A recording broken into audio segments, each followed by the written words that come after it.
ইসমাইল আলাইহিস সালাম যখন চলাফেরার বয়স হয়েছে, ওই মুহূর্তে ইব্রাহিম আলাইহিস সালাম স্বপ্নে দেখলেন, আমার আল্লাহ ডাক দিয়ে বলে, ইব্রাহিম,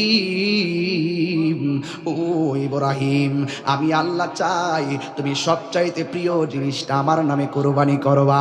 দুম্বা কুরবানি করলো, আল্লাহ বলে পছন্দ হয় নাই। বকরি কুরবানি করলো, আল্লাহ বলে পছন্দ হয় নাই। ডাক দিয়া বলে, ইব্রাহিম, ও ইব্রাহিম, সব চাইতে প্রিয় জিনিসটা আমি আল্লাহর নামে কুরবানি করো। কুল ইন্না সলাতি, আমার নামাজ আল্লাহর জন্য, ওয়া নুসুকি, আমার কুরবানি আল্লাহর জন্য, ওয়া মাহইয়ায়া, আমার জীবন আল্লাহর জন্য, ওয়া মামাতি, আমার মরণ আল্লাহর জন্য, সব আল্লাহর জন্য। তবে প্রিয় জিনিসটাই আল্লাহর কাছে বিসর্জন দিয়ে দিবেন। এবার আল্লাহ ডাক দিয়ে, ইব্রাহিম, সব চাইতে প্রিয় জিনিসটা আমি আল্লাহর নামে কুরবানি করো।